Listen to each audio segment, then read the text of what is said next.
We're waiting for some magical miracle to happen to get fixed.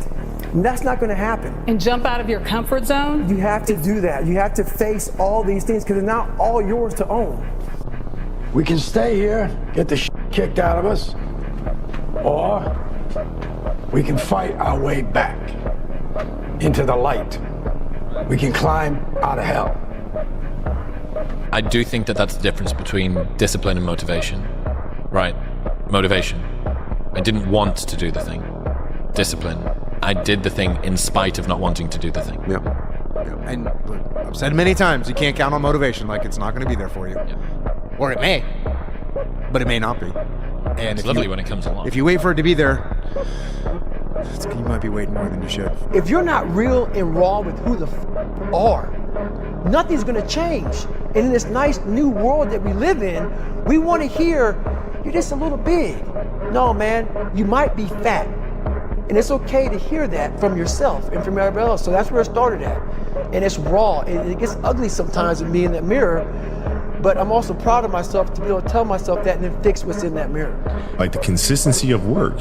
Monday, get better. Tuesday, get better. Wednesday, get better, right? And you do that over a period of time. Not like 1 month or 2 months. I mean, it's 3, 4, 5, 6, 7, 8, 9, 10 years. And then you can get to where you want to go. Don't hate the game. Love the game because you're in it, mate. So own the game, accept the rules, and move on into the rules. So the world will try and tell you who you are, and you have to tell yourself who you are. And there's this ongoing battle. And somehow there needs to be a reconciliation between the two. But in the end, you've got to have all the eggs in your basket. I just got real with myself, and every day I came home, I called it the accountability mirror. What am I going to do today to change what I see in this mirror? The danger of success making you soft. And this must be something that you've battled with over the last few years. Right. More money, more attention, more fame, more free things if you wanted, more opportunities to go places and do stuff with. And you have to train. You have to keep your reflexes so that when you want it, it's there. When you want to move, you're moving. And when you move, you are determined to move. Not taking 1 inch, not anything less than that. If I want to punch, I'm gonna do it, man. In that dark room is who you are. But in that dark room is where you have to create another human being that walks out of that dark room to face who you are. That's the only way you're gonna get over all those things. You have to create someone else. Not like you have two different personalities, it is you. But you have to find strength. You look at your life, you look at what you produce. Is it giving you what you want? Are you living on purpose? Are you living your dream? Are you acting on your ideas? Are you doing all you can do? Have you gotten comfortable? Are you procrastinating? Are you evading your own greatness? Are you surrounding yourself with people that can nourish you? Are you challenging yourself? Are you experimenting? Are you learning something different? Is your life an adventure or is it boring? Where have you been? Why are you here? What brought you here? I think that the more you flex whatever that muscle is of like independent thinking, the more it becomes the default way that you think. And then everyone else's actions just start looking more and more insane to you. The fact that the fear of the thing is only present when the thing hasn't started. You're not going to abandon those parts of yourself. You're going to find these other parts of yourself that need to be in charge. It's not to say that you can't have negative emotions or fears or feelings, but the ones that don't support you, you got to break that pattern. And the way you break the pattern first is you start to see, you get a new experience. If I get you an experience where you feel like you actually felt proud of yourself without those feelings, and there was no sense of loss, and I did that with you for days and days, you'll never go back. Wow. Because your brain will go, what the F? I'm not going back to that. Almost all the pleasure is in the moving toward. Yeah. So even, you don't want to set up a goal that's so high that there's just no possibility that a schlub like you could ever manage it. But God only knows what your upper limit is, But if you set up a goal that you think is, just on the edge of conceivability, then every time you move even a tiny bit towards that, you're going to think, good work, man, good work. You get a little kick from that. Yeah. You get a little stronger from that. I think confidence comes from, clearly some of it comes from experience, but I think one of the most profound things that you can do to become more confident is to become okay with saying, yeah, I'm not exactly sure what to do right now. And if you can say that, all of a sudden, the world becomes just a lot easier. The heaviest things in life aren't iron and gold, but unmade decisions. The reason you are stressed is that you have decisions to make, and you're not making them. What are you talking about? I'm open-minded to the fact that, okay, if I do 5 pull-ups in a minute for so many hours, I can get so many pull-ups in. How much time do I have to rest? I was breaking the math down. You have to be open-minded to the possibilities that I can do this. Once you shut your mind down to the possibility that it can be achieved, there's no way it can happen. So that's why my eyes and my body light up about things, because I know that if you're in a fight, you have to attack. You have to keep attacking. The enemy has to know he is not going to give up. You must break the soul of whatever the is in front of you. That's what I realized. And if that wasn't for me, it wasn't for me. I'm gonna keep grinding, I'm gonna keep knocking on the door until I get what I feel. That's been something I've always felt. Since having the name Michael Jordan and understanding that there's another guy out there named Michael Jordan that was the best ever to do something, and being teased and picked on about that and made me for a moment not wanting to play sports. But then it was like, nah, I'm actually gonna make sure I'm gonna compete. At least I'm gonna compete. Here's what I discovered that happens to you in life, that you will go through things, and while you're going through them, you can't understand why it's happening to you. But after you go through it, you get back and you look at it and you say, oh, now I understand why I needed that lesson. I always say to people, I would never switch my life with anyone's life, no matter who it is. Because I think that I am the most privileged person in the world.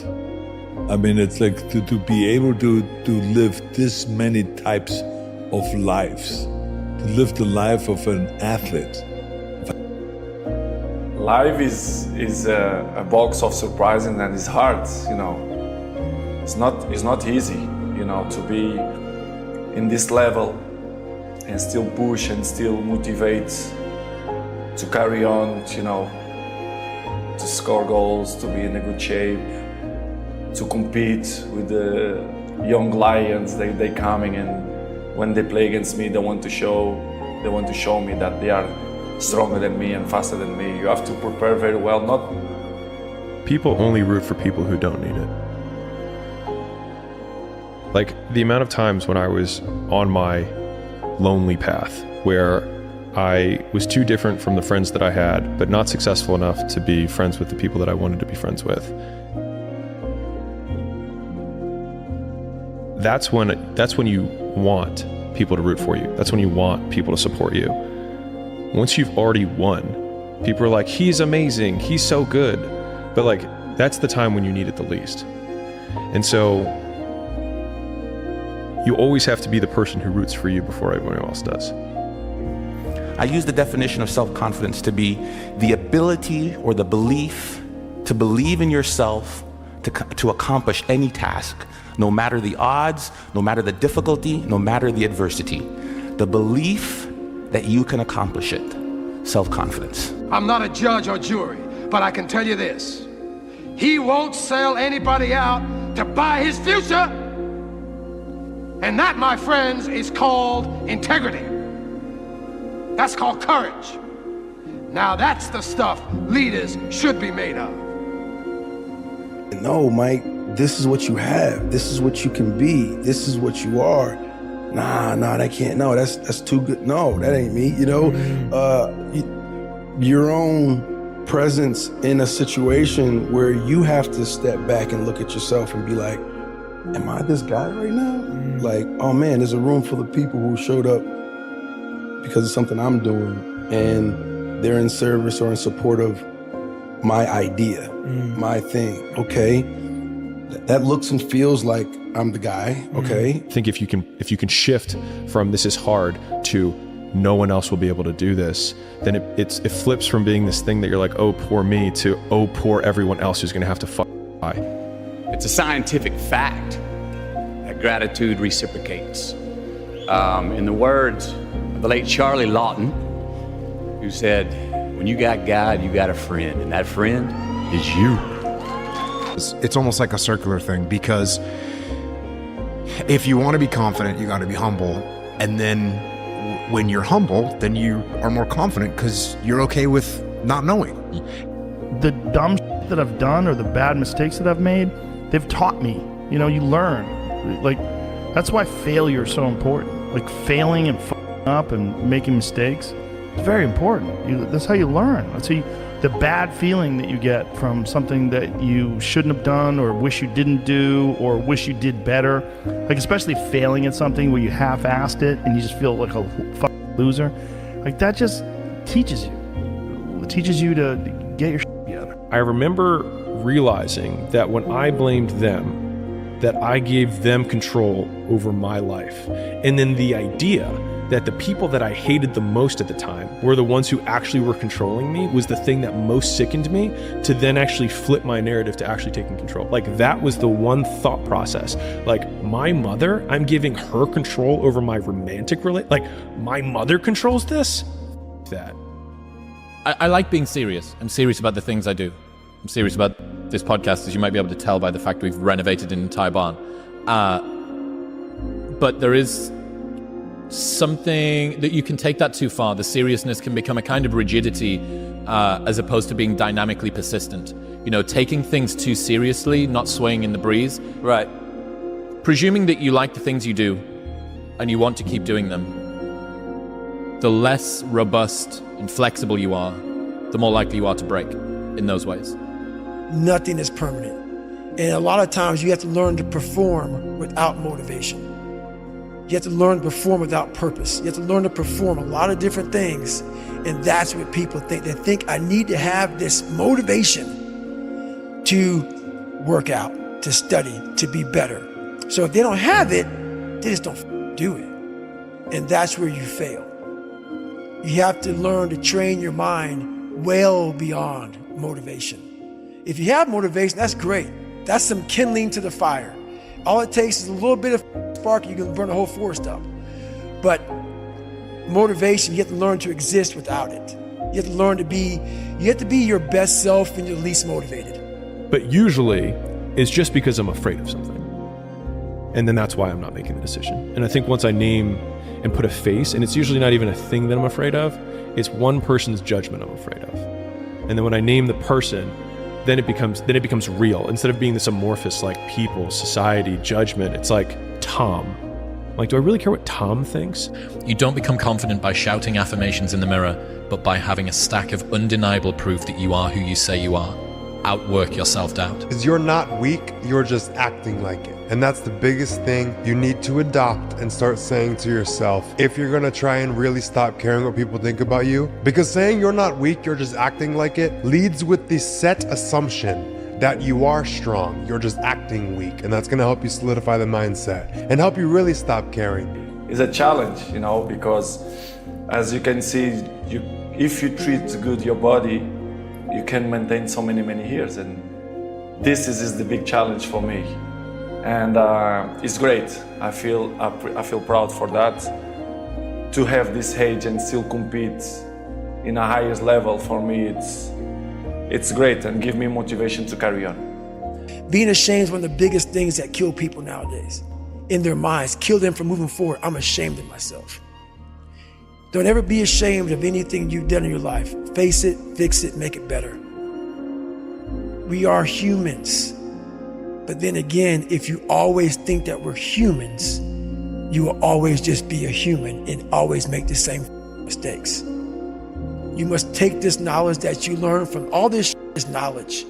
So I'm just trying to give people that strength to go in the archives of your life.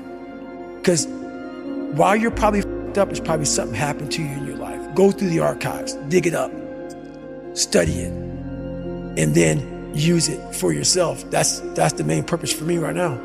If you don't own something, you're not the boss. You have to take full responsibility for everything that you do. Why be subservient? You must be the master of your own kingdom. Align your personality with your purpose, and nobody can touch you. And you wake up every day and you are fired up. You're like, oh my God, another day. It's so great. Because everybody has a purpose. So your whole thing is to figure out what that is. Your real job is to figure out why you're really here and then get about the business of doing that. That's it. It's necessary you take responsibility for it, that you make it happen, that you don't give up, that you don't take any objection or disappointment or defeats personally, that you keep on keeping on, that you don't decide that I can't make it because you can't see the light at the end of the tunnel, that you realize that's a part of the program. And here's something you've got to resolve. Say this to yourself every day. See, as long as you're breathing, you got a shot at your dream. You can't connect the dots looking forward. You can only connect them looking backwards. So you have to trust that the dots will somehow connect in your future. You have to trust in something, your gut, destiny, life, karma, whatever. Because believing that the dots will connect down the road will give you the confidence to follow your heart, even when it leads you off the well-worn path. And that will make all the difference.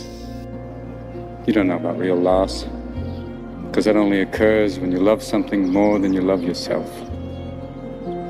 I doubt you've ever dared to love anybody that much.